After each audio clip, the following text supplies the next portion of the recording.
Hello, welcome to one and all, and I'm really thankful to all those people who are encouraging me to teach more and share all the knowledge I have. And I'm thankful to all the people who have viewed and gave their valuable feedback. And now here I'm again to present you the knowledge of Supreme Court. And now I am presenting to you the second part of Supreme Court as a part of our Indian polity lectures. So let's begin without wasting any time, as time is very valuable. Okay, so in this particular lesson, now we are going to discuss a very important thing, that is about the organization of Supreme Court. First, I will give a quick introduction of our Supreme Court. Then I will explain about the organization of Supreme Court, and along with that I'll be explaining you about the qualifications of the judges, how the judges of the Supreme Court are appointed, and what is their tenure, and what is the process of removal, how they are removed, and some other aspects also I'll be discussing with you. So be concentrated, listen carefully. This is going to help you a lot. Well, as I have said earlier, our Indian Constitution has established an integrated judicial system. And in this particular integrated judicial system, the Supreme Court is placed at the top and the High Court is below the Supreme Court. Okay, so High Court will be addressing all the cases which are at the state level, and the Supreme Court is the supreme judicial body in our country. And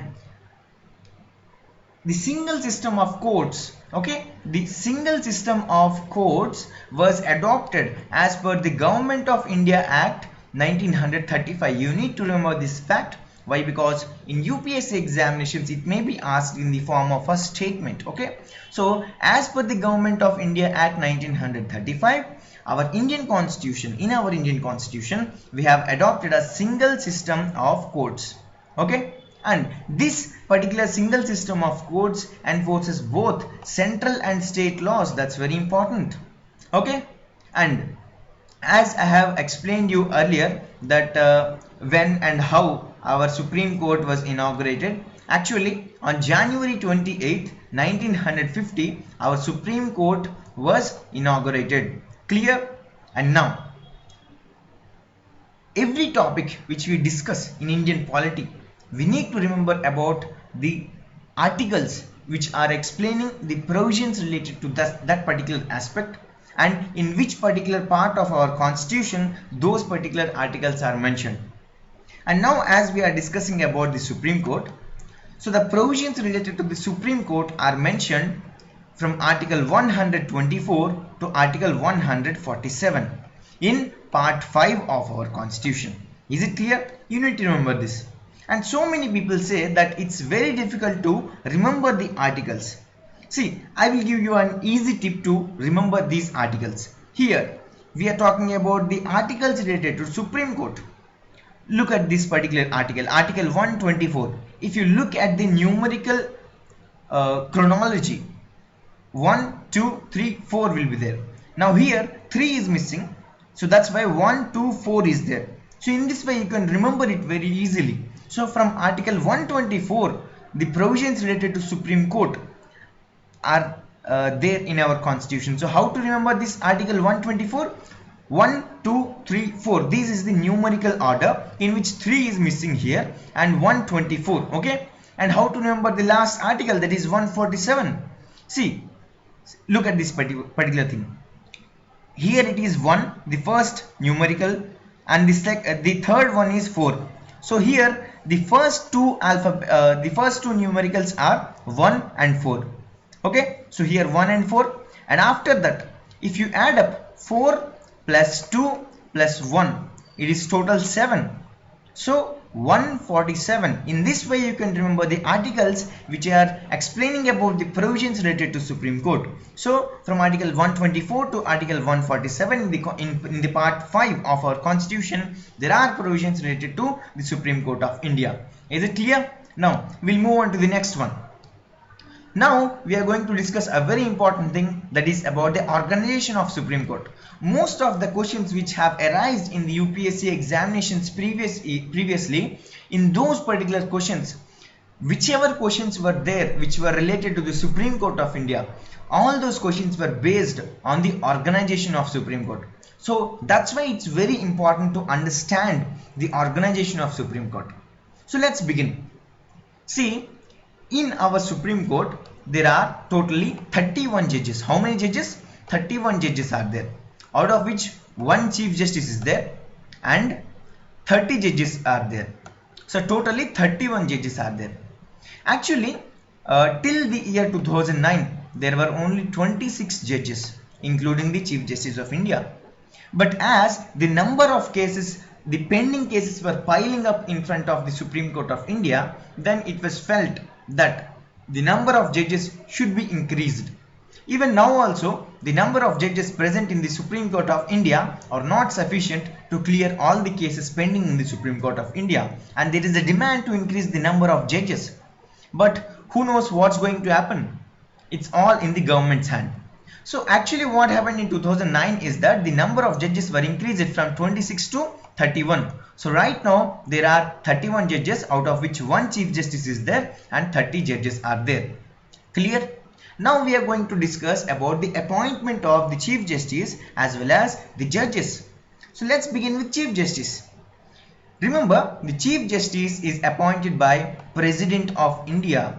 It's very clearly I have mentioned here, the President of India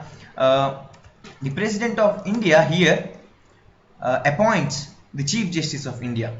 Okay, but there is a special provision that how the Chief Justice of India is being appointed by the President of India. See, the President consults the judges of Supreme Court, as well as if he feels necessary that I should also consult the judges of High Court in appointing the Chief Justice of India, then he may consult the High Court judges also.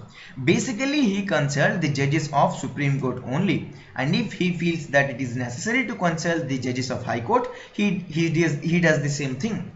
So after consulting with them, if he feels that whatever the candidate he has recommended, that candidate is okay for all these judges, then he will proceed with the further procedure. Clear?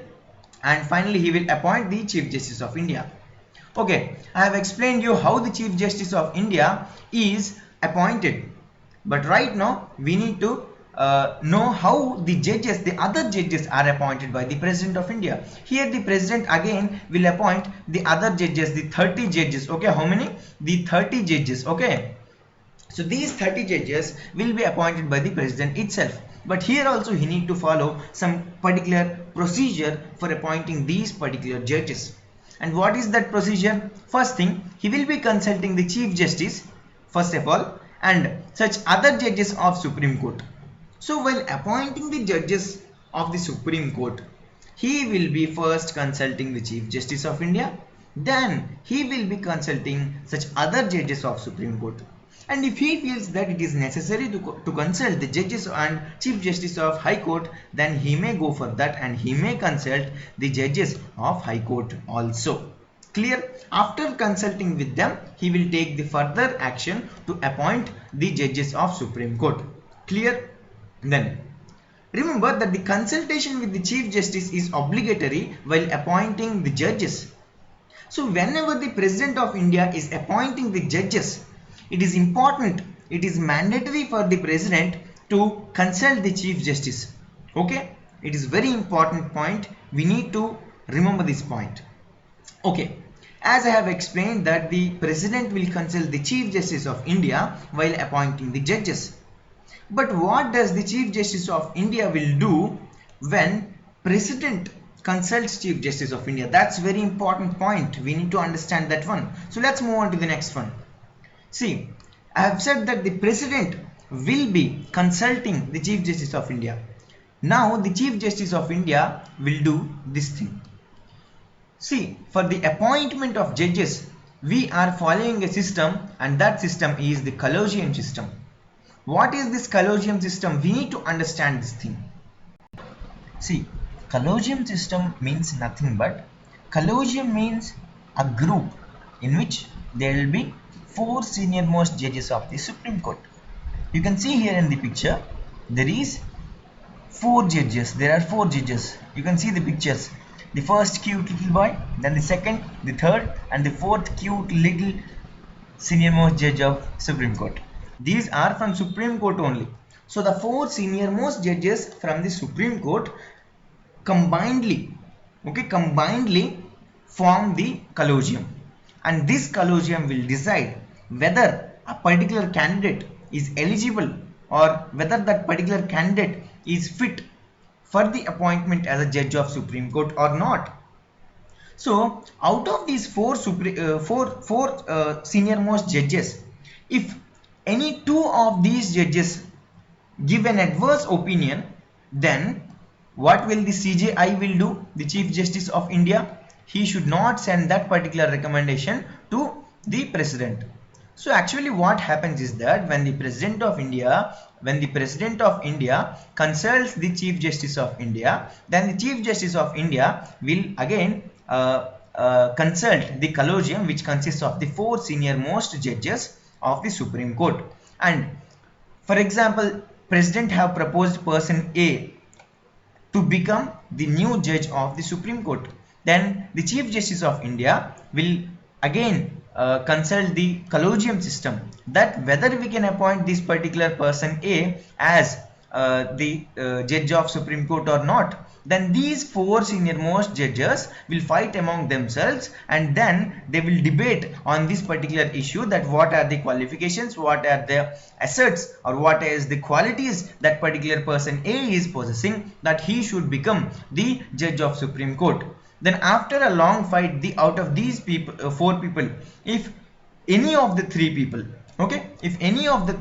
will say that yes, that person is eligible, then Chief Justice of India will recommend this person A to become the judge of Supreme Court. Then President of India will pass the subsequent orders.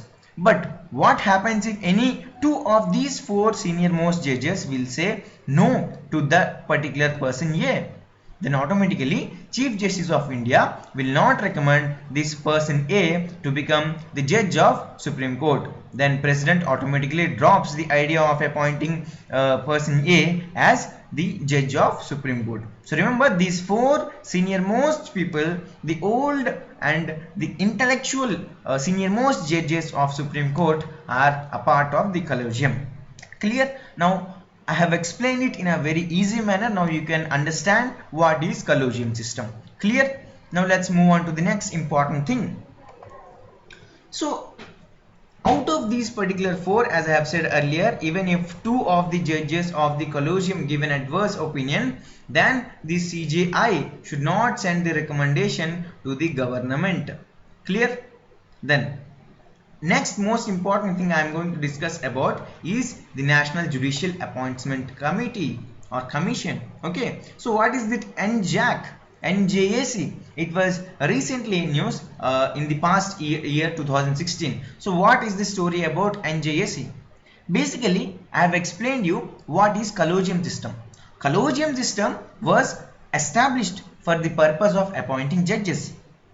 But the government of India felt that every time those senior most judges of Supreme Court are having upper hand and they are deciding that who will be the judge of Supreme Court and who will not be the judge of Supreme Court. Why it is so? Why the government of India is not having any act, or why the government of India is not having any role in appointing a judge of Supreme Court? That was the biggest question in front of the government of India. Okay, so then what did the government do? Simple. It said that we will create a new system, that is the National Judicial Appointments Commission. Okay, so here NJAC means National Judicial Appointment Commission. So this National Judicial Appointment Commission was actually established as per the 99th Constitutional Amendment Act of 2014. So what actually happened was that according to the 99th Constitutional Amendment Act of 2014, we have replaced the collegium system with NJAC. Okay, but later what happened is that a Supreme Court bench headed by Justice Kehar, who is the present Chief Justice of India, as I have explained in the previous video.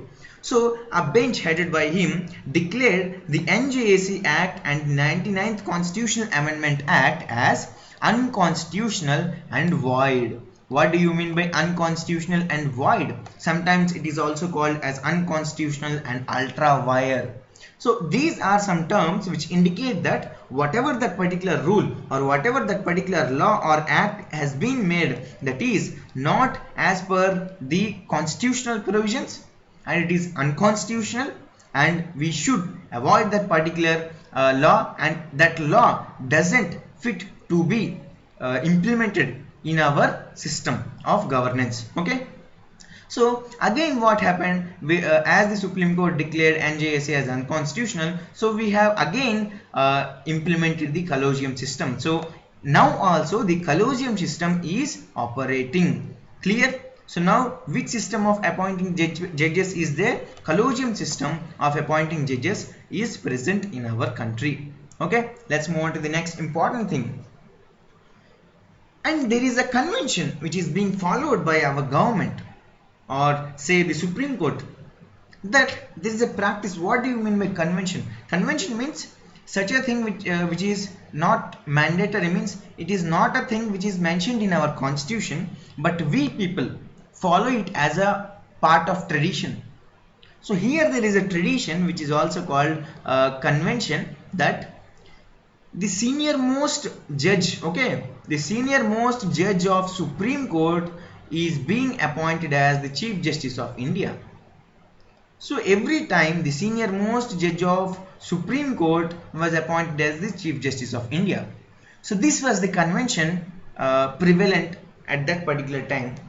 But what actually happened was that in the year 1973 and in the year 1977, the government interfered, and what actually happened was that the senior most judge of Supreme Court in these 2 years was not appointed as the Chief Justice of India. So it was a matter of controversy during that particular time.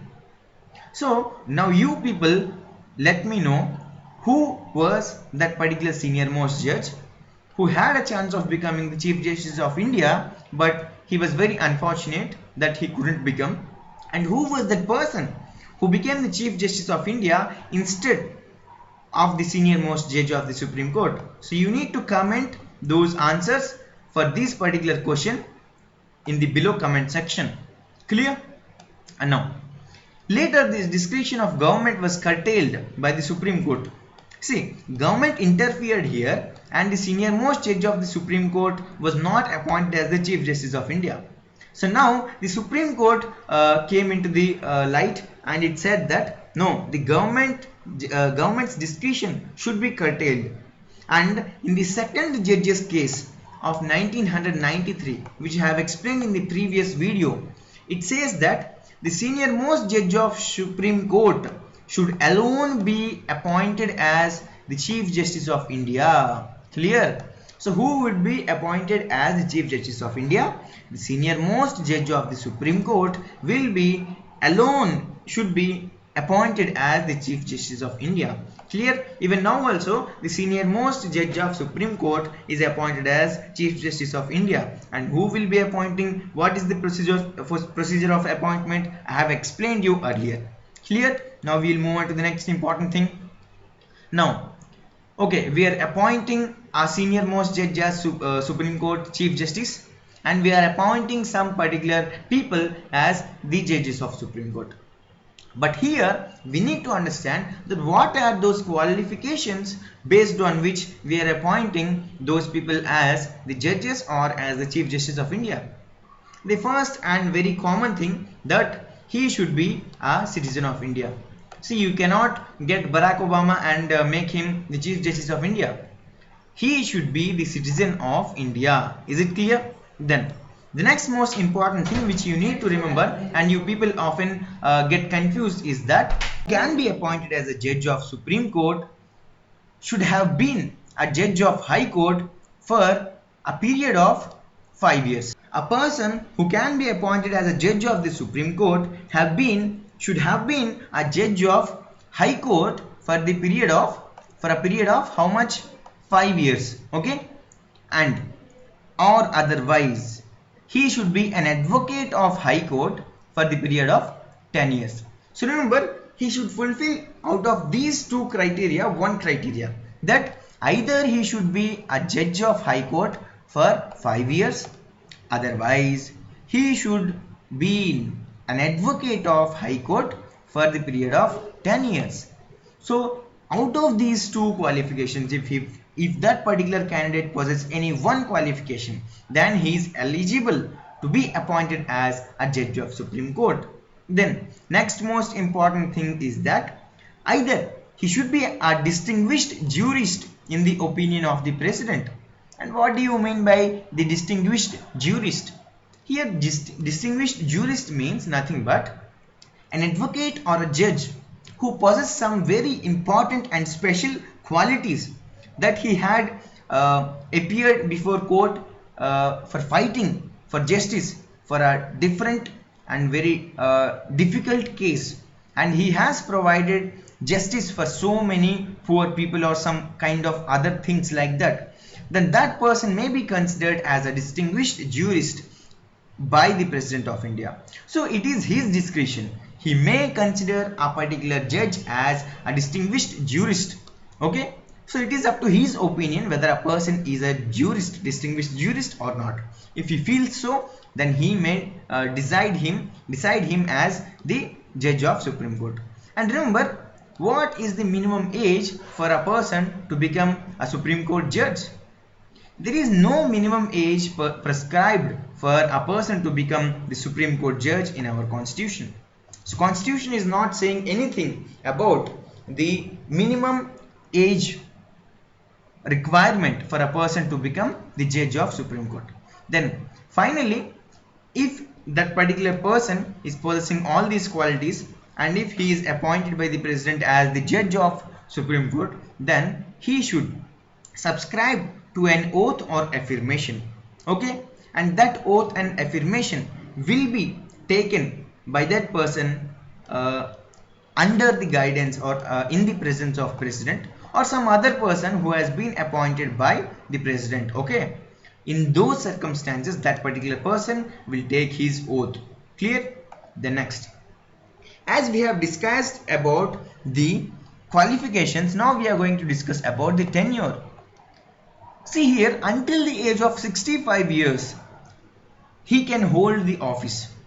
Okay, so that person who becomes a judge of Supreme Court or a chief justice of Supreme Court, he will hold the office until he is of the age 65 years. Okay, so a person, say person A has been appointed as Chief Justice of India. Clear?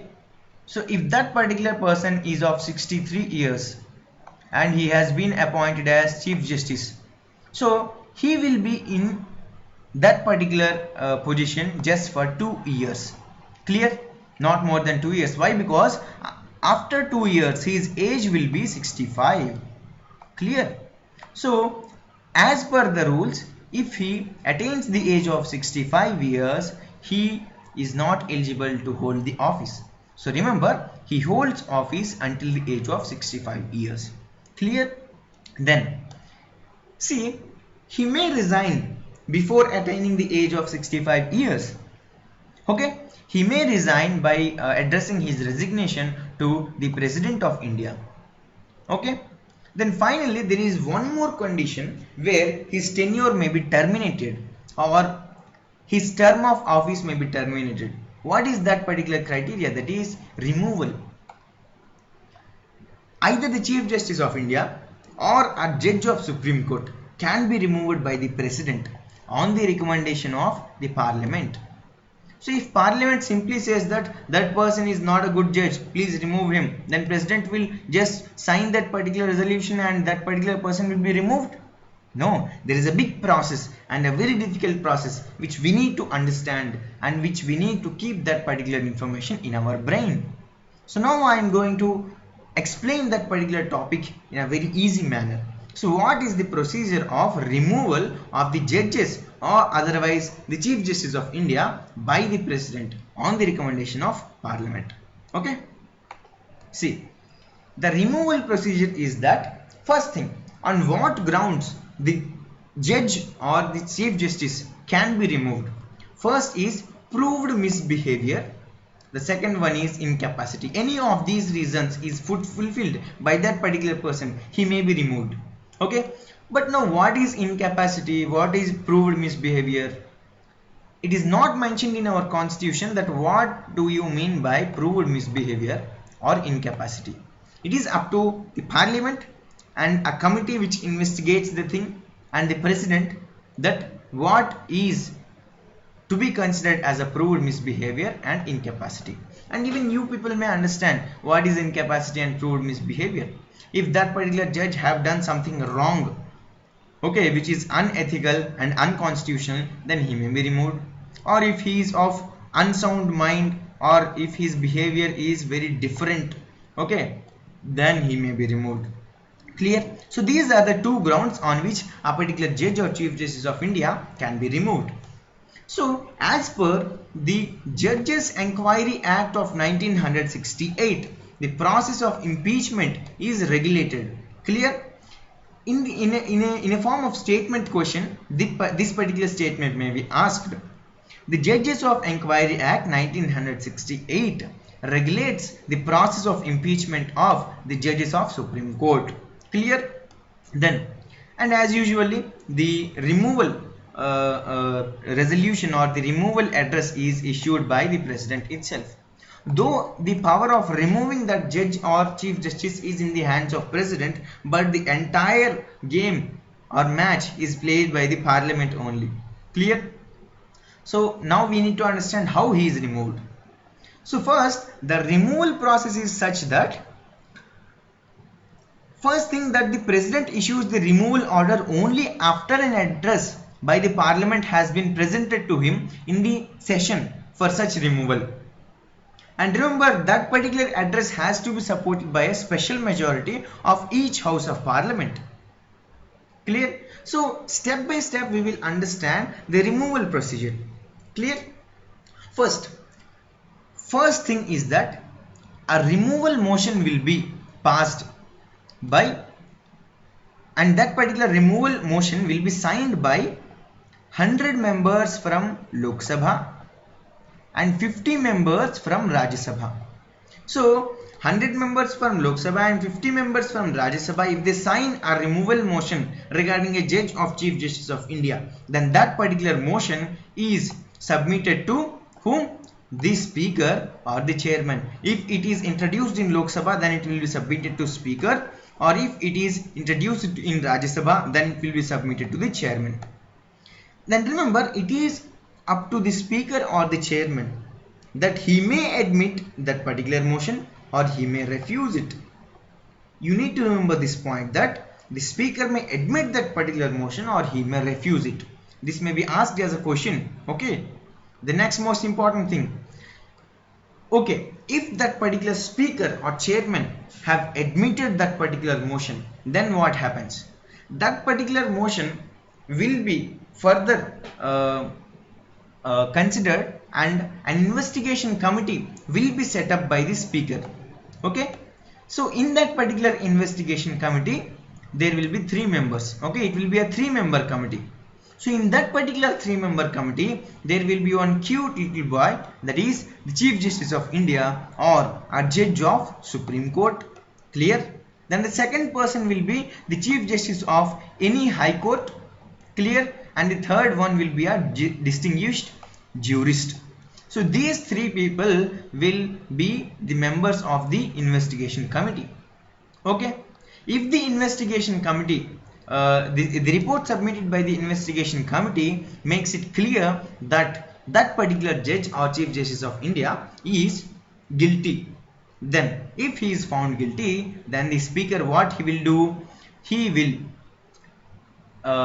again move the motion and House, and a majority of 2/3 of members of each House present and voting is considered as a special majority. That means whatever the total membership of a house is there, so it includes the vacant seats also. So more than half of the total membership, as well as a majority of 2/3 of the members of each house present and voting, that majority is called special majority. So both the Lok Sabha and Rajya Sabha separately have to pass the motion with a special majority. Then after this step, what happens is that that particular removal address is presented to the President of India, and finally President will say, bye bye Sirji, your game is over. So the President passes order of removing the judge, and the judge will pack up and he will move to his own house. Okay, clear? So this is how a particular judge or Chief Justice of India is removed. Okay, so this is called the impeachment procedure or impeachment process. So it is simply called the removal process. So I have explained it very clearly. Now we'll move on to the next one. See, there is a provision relating to the salaries, allowances, privileges and the pensions of the Supreme Court judges. So all the issues relating to the salaries, allowances, privileges and pensions of the judges of Supreme Court are set by the Parliament according to the time and situation. So that means all the provisions relating to these things of the Supreme Court judges may be changed by the Parliament time to time, okay, as per the need. Then next important thing, what is or what do you mean by acting Chief Justice? That somebody will be there who will be doing acting as Chief Justice? No, it's not the case. What actually happens is that whenever the Chief Justice of India position is vacant, or whenever the Chief Justice of India is temporarily absent of any reason, either due to ill health or he is on leave, anything it may be, or simply if he is not available or if he is absent temporarily. Otherwise, if the Chief Justice of India is unable to perform his duties of his office due to any of the reason, then in these particular three situations, the President appoints a judge as acting Chief Justice. So out of the 30 judges, any of the judge can be appointed by the President as an acting Chief Justice in case of these three situations. Okay, then we need to move to the next important thing, that is ad hoc judges. So what do you mean by ad hoc judges? See, whenever there is lack of quorum, what do you mean by quorum? Quorum means a minimum members or the minimum number of members to be present for carrying on the business is called quorum. So when there is lack of quorum of permanent judges for the procedure or for the carrying on of the business of Supreme Court session, then at that particular time, for a temporary period, the President will appoint some extra judges as the Supreme Court ad hoc judges. But how he will appoint these ad hoc judges? After consulting the Chief Justice of High Court and with the previous consent of the President, the Chief Justice of India will appoint a judge of High Court as the Supreme Court judge. Sorry, earlier I have mentioned that the President will appoint. No, the Chief Justice of India will appoint an ad hoc judge, and that particular ad hoc judge will be a judge of High Court and he will be appointed as the ad hoc judge of Supreme Court judge.